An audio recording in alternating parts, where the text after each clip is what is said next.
All right, so we're moving on to chapter 1. The Scrap Immortal, third time entering the heavenly capital. Congratulations, Your Highness. Hearing this, Xie Lian looked up, and he smiled before saying anything. Thank you, but can I ask what you're congratulating me for? Lingwen... Lingwen Zhenjun? Zhenjun? Zhenjun. Lingwen stood tall with her hands folded behind her back. Congratulations, you have won... Oh, I lost my place. Congratulations, you have won first place on the chart of heavenly official most hoped to be banished down to the mortal realm of this calendar cycle. Well, no matter what, first place is first place, Xie Lian said. But since you're congratulating me, is there anything that's actually worth being happy about? Yes, Lingwen replied. First place on this chart receives 100 merits. Xie Lian immediately said, if there are any similar charts in the future, please absolutely call me up. Do you know who second place is? Lingwen asked. Xie Lian pondered for a moment, then replied, That's too hard to guess. After all, in terms of ability, I should be able to take the first 3 places myself. Pretty much, Lingwen said. There isn't a second place. You're so far ahead that you've left everyone in the dust. That's too great of an honor, Xie Lian replied. Then who was the first place for the previous calendar year?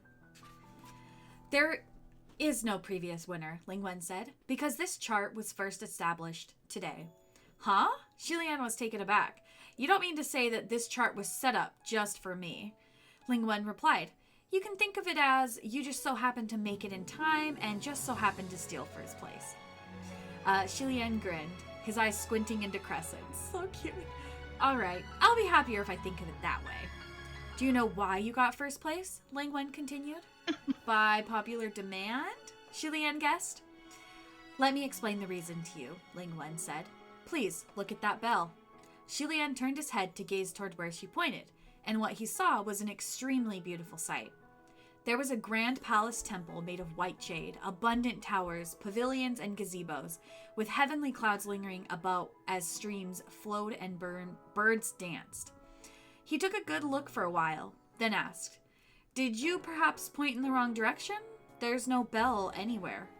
I didn't, Lingwen said. It's right there, don't you see it? Xie Lian looked again seriously, then answered honestly, I don't.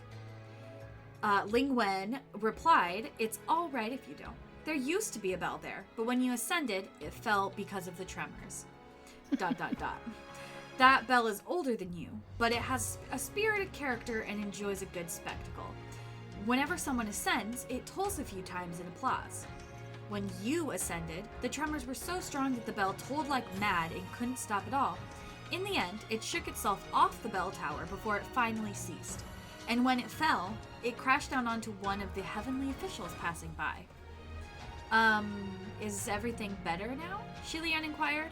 Not yet. It's still under repairs, Lingwen replied. I meant that heavenly official who was hurt, Xie Lian clarified. The one it hit was a martial god, Lingwen said. A flick of his hand and the bell was chopped in two right then and there. Now, please look over at that golden palace. Do you see it? Again, Xie Lian looked to where she was pointing and saw amidst the haze and clouds the resplendent golden glazed roof. Ah, this time I see it.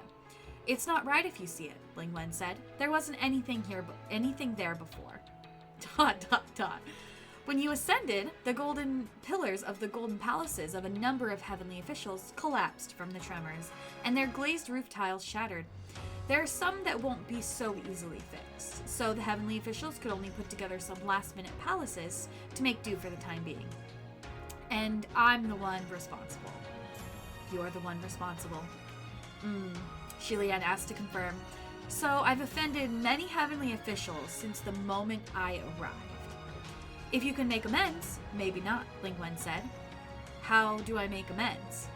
Easy, with 8,880,000 merits. Xie Lian grinned again. Lingwen added, Of course, I know you don't even have a tenth of that amount. Xie Lian replied earnestly, How do I say this? Even though I'm very sorry, if you want just 10,000th of that amount, I don't have it. The faith of mortal believers was converted into the spiritual power of a heavenly official. Every stick of incense they lit and every offering they gave were thus called merits. Xie Lian turned solemn in place of a smile and asked seriously, "Are you willing to kick me down from here and give me 8,880,000 merits for it?" "I'm a civil god," Ling Wen said. "If you're looking for someone to kick you down under, you'll need to find a martial god to do it. The harder they kick, the more merits they'll give." Xie Lian heaved a long sigh. "Please allow me to think about what I should do." Ling Wen patted his shoulder. "Don't worry, there will always be a path when the carriage reaches the mountain." Boats always sink when they reach the pierhead for me, though," Xie Lian said. If this were 800 years ago, when the Palace of Shenla was at its peak prominence, 8,880,000 merits would be nothing. The Crown Prince could throw it out without batting an eye. But the present wasn't the same as the past, and all his temples in the mortal realm had long since been burned to the ground. He had no believers, no incense, and no offerings. There was no need to say more on the subject. Either way, he had nothing, absolutely nothing.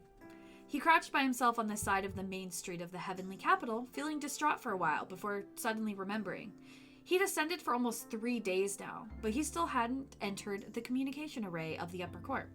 He'd forgotten to ask what the verbal password was. The heavenly officials of the upper court had gotten together and set up an array that would instantaneously allow the consciousness to communicate and pass on messages. Once ascended, one must enter the array, but a password was required for the consciousness to find the designated channel. The last time Xie Lian had entered the array was 800 years ago, so he didn't remember the password at all. He let his consciousness scatter to search and saw a channel that seemed to be what he was looking for, so he went in randomly. The moment he entered, he was blasted by an outpouring of crazed yelling from all directions. "Place your bets and no takebacks. Let's wager on how long our Royal Highness, the Crown Prince, can last before going down again. I bet 1 year. 1 year is too long. Last time it was only 1 incense time. It'll be 3 days this time, I think. I put my merits down on 3 days. 3 days. Don't, you dimwit. 3 days is almost over already. Do you even know how to gamble?" Xie Lian silently exited the array. He'd entered the wrong one. That couldn't be it. The heavenly officials of the upper court were all bigwigs who guarded over a given region. They were widely known by every household and kept occupied by a myriad of state affairs. Since they were deities who ascended respectively, in keeping with their status, they were generally more reserved and often put on airs. Xie Lian himself had been the only one who dragged out every single heavenly official inside the communication array to greet them out of excitement the first time he ascended. Incomparably earnest and exceedingly thorough in introducing himself from head to toe. After he exited that array, he went on another random search and entered a different one. This time, he relaxed, thinking to himself, "How quiet. It's probably this one." Just then, he heard a voice say softly, "So, Your Highness is back?" It was a very comfortable voice, the sound soft and gentle, the tone decorous? However, if one were to listen closely, one would discover that the voice was quite cool and indifferent, the same as the sentiment it carried, causing that soft gentleness to turn into something more malicious in intent. God, I'm just thinking soft. Xie Lian had intended to enter the array in a proper manner, then lie low, but since the other party had already addressed him, he couldn't keep pretending to be deaf and mute. Besides, he was still delighted that there were actually heavenly officials in the upper court who would willingly start a conversation with a god of misfortune like himself. Thus, he quickly answered, "Yeah, hello everyone, I'm back again." Yet little did he know, after this exchange, every single heavenly official who was currently inside the communication array perked up their ears. That heavenly official said languidly, "Your Highness certainly ascended with tremendous force this time, huh?" Within the upper court of heaven, emperors, kings, generals, and chancellors were everywhere, and heroes flowed like water. In order to become a deity, one must first achieve greatness. Within the mortal realm, those who had obtained accolades or ones in possession of great talent had always had a better chance at ascension. So it wasn't an exaggeration to say that rulers, princesses, princes, and generals weren't a rarity here. Everyone was a darling of the heavens. Everyone acted courteously with each other, so they would address one another as Your Majesty, Your Highness, Lord General, Alliance Chief, Head Chief, whatever, as long as the title was flattering. However, the words from this one heavenly official seemed to have something lurking beneath their tone.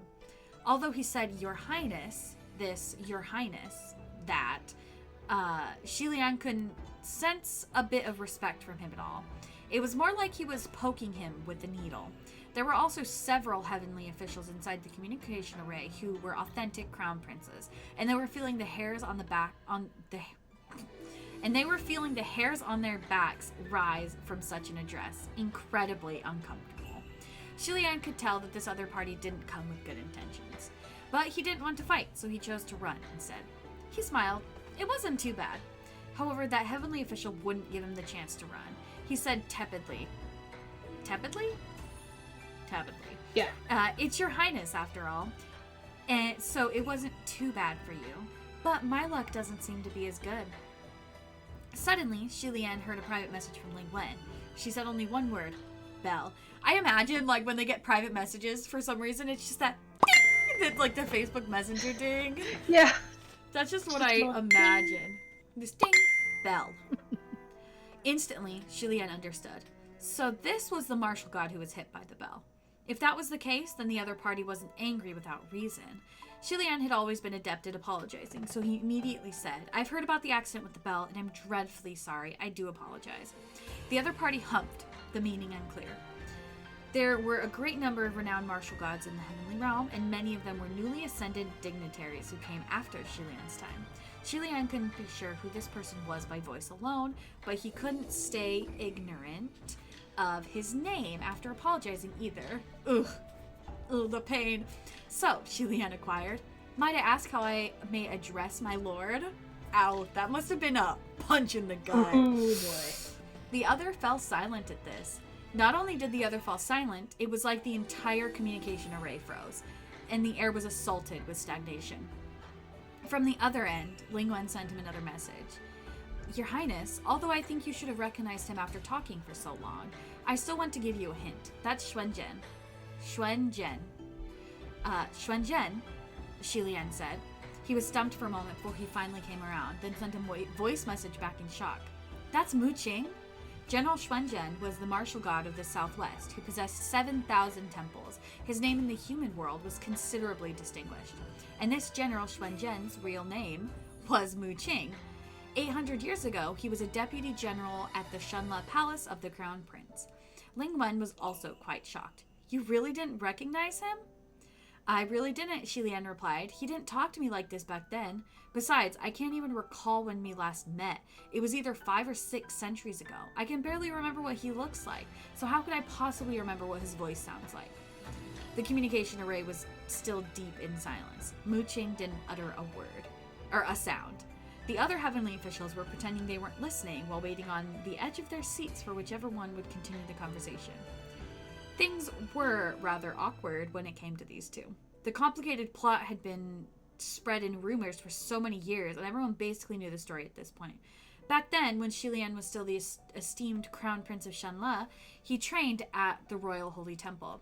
This Royal Holy Temple was a royal cultivation hall in the kingdom of Shenle, with a very strict standard for selecting disciples. Mu Qing came from the slums, and his father was an executed criminal. Someone like that didn't qualify for acceptance to the Royal Holy Temple, so he could only run errands. Within the temple grounds, he was someone who cleaned the Royal Highness's room and served tea and water. Xie Lian saw how hard he was working, so he requested that the state preceptors make an exception and accept Mu Qing as a disciple. It was only by the golden mouth of the Royal Highness that Mu Qing could enter the temple to cultivate and be trained alongside the prince. Then, after ascension, Xie Lian appointed him his general and took him along to the heavenly capital. However, when the kingdom of Shenle fell and Xie Lian was banished to the mortal world, Mu Qing didn't follow him. Not only did he not follow, he never even spoke a word in Xie Lian's favor. Either way, the crown prince was gone, so he was free. He found a cave on a piece of auspicious land and trained arduously. And not a few years later, he passed a heavenly tribulation and ascended to heaven himself. You good in there? Yeah! In the past, one was in the heavens and one on earth. Now, there was still one in the heavens and one on earth. It was simply that their positions had switched completely. That's all. On this end, Ling Wen said he's very upset. I figured as much, Xie Lian said. I'll go start another topic of conversation. You'd best take the chance to leave, Ling Wen suggested. Nah, it's okay, Xie Lian replied. It's fine as long as we pretend nothing's happened. Are you sure? Ling Wen said. I feel awkward just watching you two. Oh, it's not that bad, Xie Lian replied. For someone like Xie Lian, everything besides death really was okay. He didn't have a lot, and certainly not shame. He had done much, much more awkward things, so he genuinely felt that this was okay. Yet who knew that okay wasn't a word to be uttered lightly. He'd only just said, "It's okay," when a voice roared angrily. Oh no. Yeah. Right. Who the fuck knocked down my golden palace? Show yourself! Oh no. That's one man. This angry roar was going to make the heads of all the gods explode. While they were already filled to the brim with surging complaints, still, each of them held their breaths to hear how Xie Lian was going to answer this accusatory cry. Yet unexpectedly, things only got more exciting. Before Xie Lian had opened his mouth, Mu Qing spoke up first. Or rather, he only snorted. The newcomer spat coldly. You knocked it down? Good. Just you wait. Mu Qing replied coolly. I didn't say it was me. Don't make false accusations. The other said angrily. Then what are you laughing about? Are you out of your mind? No reason. You just sound funny, that's all, Mu Qing said. The one who knocked down your golden palace is in the communication array right now. Go interrogate him yourself. With things reaching this point, Xie Lian was too embarrassed to run away just like that. He cleared his throat. It was me. I'm sorry. The moment he spoke, the one who came after also fell silent. Next to his ear, Ling Wen messaged him again. Your Highness, that's Nanyang. This one I knew, Xie Lian said, but it seems he doesn't recognize me. He does, Ling Wen confirmed. It's just that he spends most of his time roaming the mortal realm and rarely comes back to the heavenly capital. He didn't know you had ascended again. That's all. Yeah. Okay. Right? Nanyang Zinjun was the martial god of the southeast. He possessed 8,000 temples and was incredibly loved by the people. His real name was Fengxin, and 800 years ago, he was the #1 heavenly general of the Shanle Palace of the Crown Prince. Fengxin was loyal to a fault, and he had been Xie Lian's imperial bodyguard since the Crown Prince was 14 years old. He grew up with Xie Lian. They entered the heavens together, were banished together, and drifted together. Unfortunately, they couldn't endure all 800 years together. In the end, it was an unhappy separation as each went their own way, never to meet again. Yeah. That's a way to put it. Yeah, that's one way to put it. The master of foregone days, fallen so low as to be the laughingstock of the three realms with neither offerings, temples, nor believers. All the while, the two servants under him had both passed a heavenly tribulation and became great martial gods themselves who guarded their own domains. Under these circumstances, it was impossible for anyone not to think too much. If Xie Lian had to choose between Fengxin and Mu Qing and say who had made him feel more awkward, he would answer, they're both fine. But if bystanders had to choose whether they wanted to see Xie Lian brawl with Fengxin or Mu Qing, then that would depend on the individual's taste. After all three had sufficient reasons to beat each other up, so it would be a hard pick.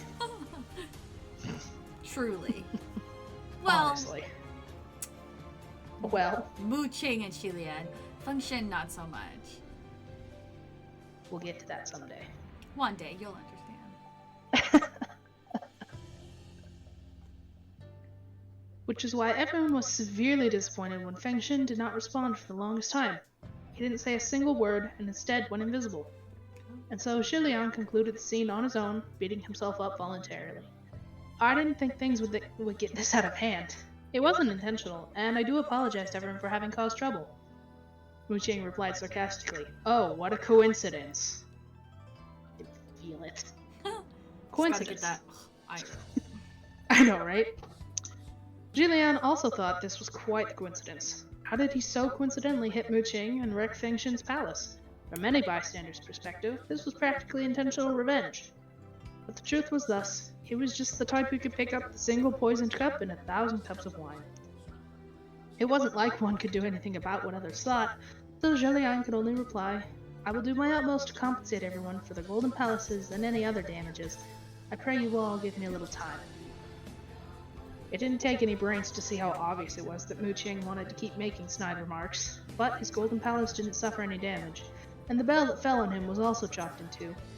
If he continued to be so overbearing, it'd be unseemly for someone of his status. Thus, he also fell silent and went invisible. When Xie Lian saw that the awful messes themselves were now gone, he quickly fled too. He was still pondering deeply and seriously on where he could go to get his hands on 8,880,000 merits.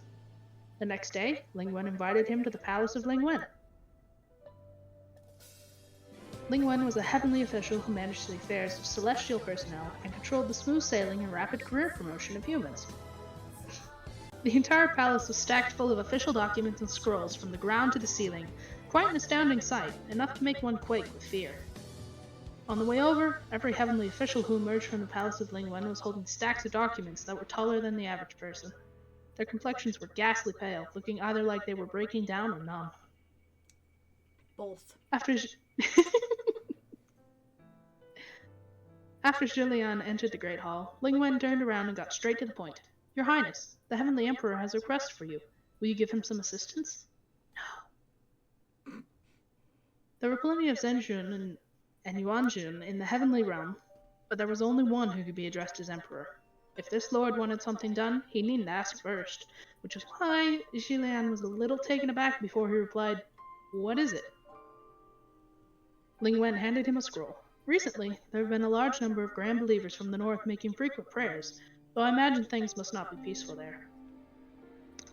The name Grand Believer usually referred to one of three types of people. The first type were the rich, those who paid for incense and religious services and built temples. The second type were missionaries, people who promoted the religion and gave sermons. The third type were believers who possessed absolute faith in both heart and body. Among the three, the first type dominated.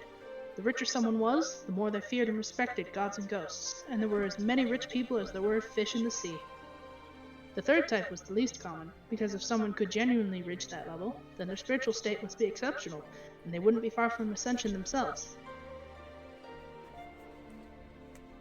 The ones spoken of here were, obviously, the first type. The Heavenly Emperor cannot attend to the north right now, Ling Wen explained. If you are willing to make a trip over on his behalf, then in the future, regardless of how many offerings these Grand Believers give as a gesture to pay off their vows, everything will be counted under your altar. What do you think? Xie Lian received the scroll with both hands and said, Thank you. This was clearly Junwu helping him, but the Heavenly Emperor made it sound like he was asking Xie Lian for help. Of course, Xie Lian could tell, but he couldn't find the right words to express how he felt besides those two. You. Ling Wen replied, I'm only responsible for getting things done. If you wish to say thanks, wait until the Heavenly Emperor returns and go thank him directly yourself. By the way, do you need me to lend you any spiritual devices? No, Xie Lian said. Even if you give me a spiritual device, I won't have any spiritual power once I go down, so I couldn't use it anyway. Having been banished twice, Xie Lian had lost almost all of his spiritual powers. Things were fine in the Heavenly Realm. The Heavenly Realm was the place where the divine palaces stood and spiritual chi was abundant, endless, and right at his fingertips for him to use. However, once back in the mortal realm, he was stunted. If he wanted to have a spiritual battle with anyone, he'd have to borrow said power from someone to make do. Quite the inconvenience. Ling Wen pondered for a moment. Then it's best if we call a few martial officials over to lend you a hand. The martial gods that were currently in office either didn't know him or loathed him. Xie Lian knew that much at least. Forget about that too. No one will come. Ling Wen had her own considerations, however. I'll give it a try. It wouldn't matter whether she tried or not, but Xie Lian neither agreed nor protested and let her go off to try on her own. Thus, Ling Wen entered the communication array and clearly and loudly asked, Everyone, the Heavenly Emperor has an urgent matter in the north and is in dire need of capable hands. Is there any martial highness who can assign 2 martial officials from their palace? Just as the words were spoken, Mu Qing's voice popped up airily. I hear the Heavenly Emperor is not in the north at the moment, so this is probably a call for assistance from His Highness the Crown Prince, am I right? Xie Lian thought to himself, you just lurking inside the communication array at all times of the day? Ling Wen thought the exact same thing, and dearly wanted to slap Mu Qing out of the array for obstructing her work, but still she smiled outwardly. Xuanjian, how come I keep seeing you inside the array these days? Seems like you've got free time on your hands lately. Could Congratulations. Mu Qing replied coolly. My hand is wounded. I'm currently nursing the injury. Every heavenly official thought to themselves, that hand of yours can chop the mountains and slash the seas without breaking a sweat. What could splitting a bell do to you? Yeah, Mooching, bitch. Honestly. I love you though. Wiener. Ling Wen had wanted to wait until she had tricked two people into volunteering before saying anything at first, yet not only did Mu Qing figure it out easily, he had to say it out loud too. Now there surely wouldn't be anyone available. As expected, not a single soul responded, but Xie Lian didn't think anything of it. He turned to her. I told you no one would come. If Xuan Zhen didn't say anything, I would have succeeded, Ling Wen said. Xie Lian chuckled. You worded it like a piper player with half her face covered, and within the fog... Whoops. The flower looks 3 times more beautiful. If others thought it was to do work for the Emperor, of course they would have come. But if they came and discovered they'd be working with me, there would probably be a riot, and how could we cooperate under those conditions? Either way, I'm used to being alone. It's not like I lost any limbs during all these years, so we'll leave it as it is. Thanks for all the trouble. I'll be off now. Ling Wen was out of ideas too, so she cupped her hands in salute. All right. Wishing everything goes smoothly for your highness down below. May heaven officials give their blessing. No passer bound, Xie Lian replied, waved his hand, and left in a dashing manner.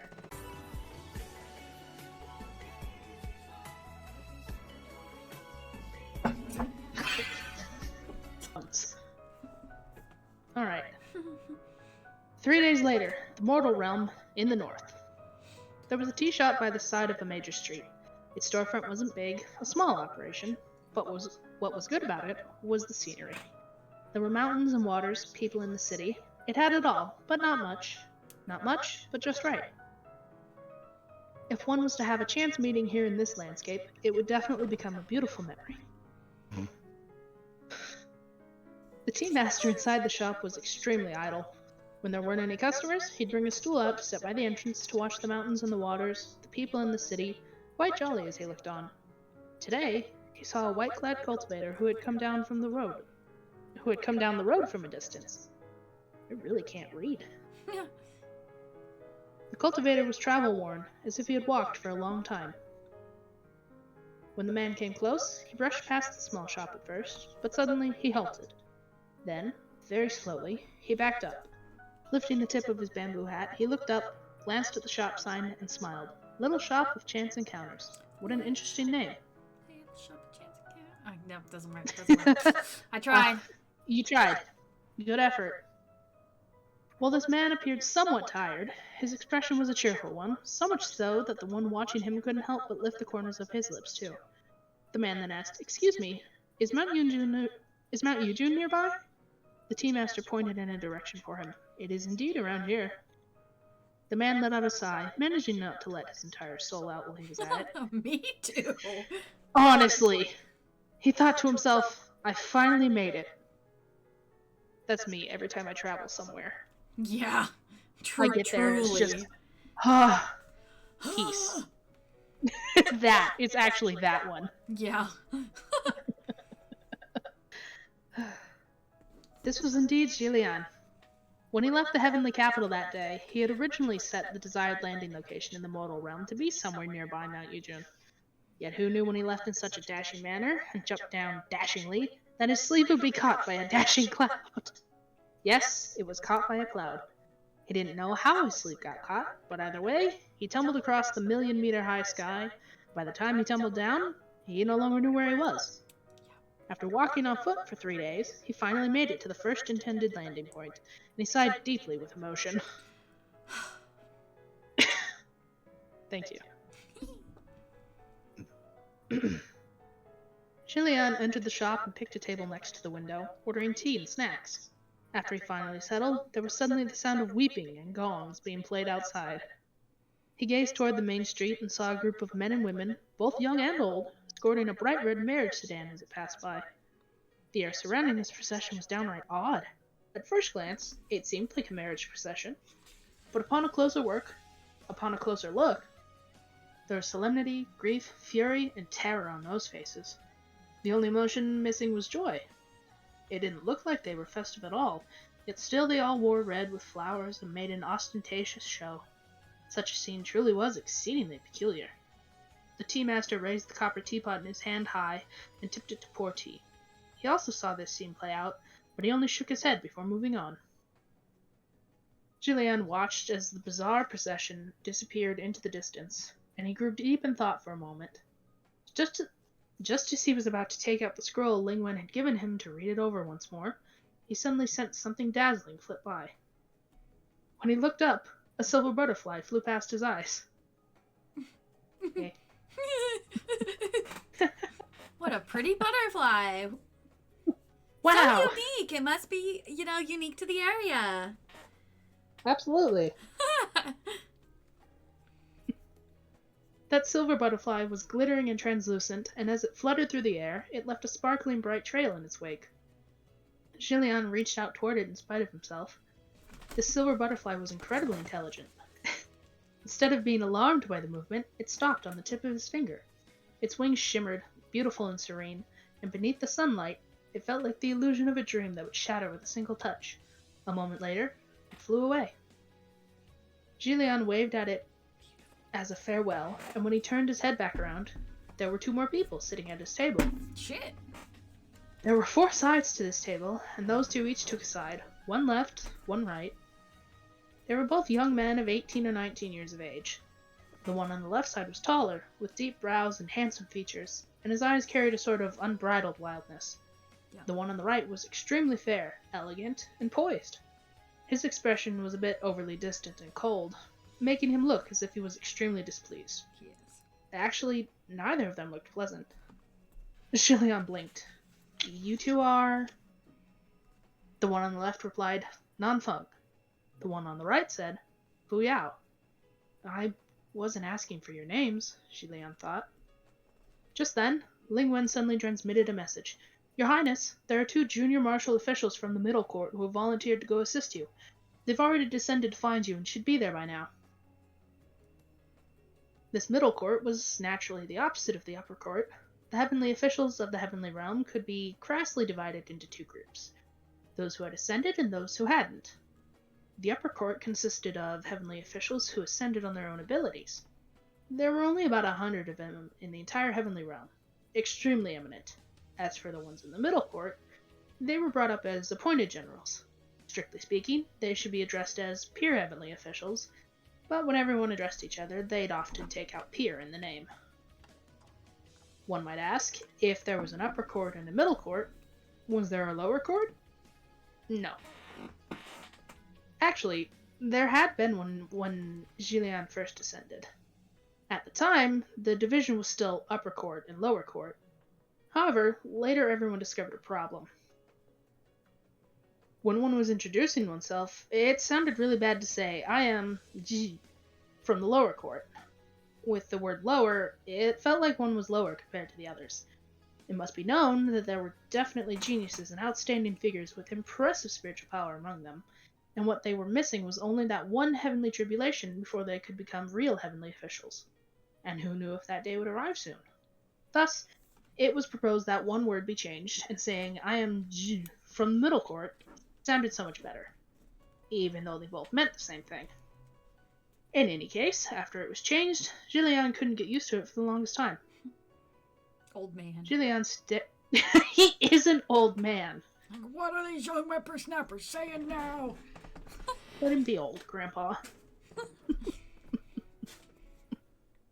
Xie Lian stared at these 2 junior martial officials, each appearing more upset than the other, not looking at all like they had come voluntarily. He couldn't help but ask, Ling Wen, they don't look like they're here to help me work. More like they're here for my good-for-nothing head. I hope they're not here because of your trickery. Unfortunately, what he said didn't seem to be transmitted, and he couldn't hear Ling Wen's voice by his ears anymore either. He figured it was because he'd been away from the heavenly capital for too far and too long, and his spiritual powers were depleted. Without any choice, Xie Lian first flashed a smile at the 2 junior martial officials, then said, Nanfeng and Fu Yao, was it? Let me first thank you both for volunteering to come help. The 2 only nodded, giving quite the attitude. It seemed they must have come from the retainment of distinguished martial gods. Xie Lian told the tea master to bring 2 more cups, then he raised his own teacup and scraped the tea leaves aside as he asked casually, "Which highnesses are the 2 of you from?" "The Palace of Nanyang," replied Nanfeng. "The Palace of Xuanshen," replied Fu Yao. Well, this was certainly horrifying. Xie Lian gulped down his mouthful of tea. "Did your generals tell you to come?" The 2 answered in unison. "My general didn't know I was coming." Xie Lian pondered for a moment before asking again. Then, "Do you know who I am?" If these 2 junior martial officials had come in blind because of Ling Wen's deception and helped him, then they would get scolded by their own generals upon their return. It wouldn't be worth it. "You're His Royal Highness the Crown Prince," Nanfeng said. "You're the justice of the mortal realm, the center of the world," Fu Yao said. A true beacon Xie of Lian virtue. choked for a moment. True beacon of virtue. Xie Lian choked for a moment, then asked Nanfeng, uncertain, "Did he just roll his eyes?" "Yes," Nanfeng replied. Tell him to beat it." It wasn't a secret that Nanyang and Xuanshen didn't get along. When Xie Lian first heard of this, he wasn't surprised in the least, because Feng Xin and Mu Qing hadn't shared any great friendship in the past. What had kept things peaceful was that they were subordinates, so when the Crown Prince said, "Don't fight, you have to be good friends," everyone held back and didn't flip out. Back then, when they got really upset, they'd stab each other with words at most. But with the way things were now, faking it was no longer necessary. This was also why the 2 heavenly officials, folk believers in the southeast and southwest, regarded each other with contempt. Throughout the years, the Palace of Nanyang and the Palace of Xuanshen had always seen each other as enemies. Jeez. The 2 before him now were a classic example. Fu Yao sneered. "Ling Wen Zhenjun said that all willing volunteers are welcome, so on what grounds are you telling me to scram?" The word "willing," uttered using that expression of his, really wasn't persuasive. Xie Lian said, "Let me just confirm. You 2 really came as willing volunteers? If not, then please don't force yourselves." The 2 answered in unison, "I'm willing." Looking at those 2 grim and dispirited faces, Xie Lian thought inwardly, "You guys actually mean I want to kill myself, right?" "Well, in any case," Xie Lian continued, "let's talk business first. I'm sure you both know what we're doing here in the north, right? So I'm not explaining it from the top." "Nope," the 2 said in unison. Not a thought in those heads. Nope. Head empty. Just thinking about beating each other No. up. Head empty, only violence. Truly. Not having no choice, Xie Lian took out the scroll. "Then I guess I'll start from the very beginning for you 2. It was said that many years ago, at the foot of Mount Yujun, there was a couple about to get married. This couple was deeply in love. That groom waited for the marriage procession to arrive, but he waited for a long time, and still there was no sign of the bride. Anxious, the groom went to the bride's house, but his father and mother-in-law told him that the bride had long since set out. Both families reported this to the authorities, and they searched all over to no avail. If she was eaten by the beasts of the mountain, then at the very least there'd be a leftover arm or leg. How could she just vanish into thin air? Thus, of course, there was suspicion that the bride wasn't willing to marry, so she colluded with the marriage procession and ran off. Yet who knew that many years later, when another couple was to marry, the same nightmare replayed. Once again, the bride was gone. However, this time there was something left behind. On a small road, the search party found a foot that hadn't been fully eaten." Wow. And thus Riveting. begins the... And thus we finished our first chapter. Yeah, I'd like the... And thus begins the Mount Yujin arc.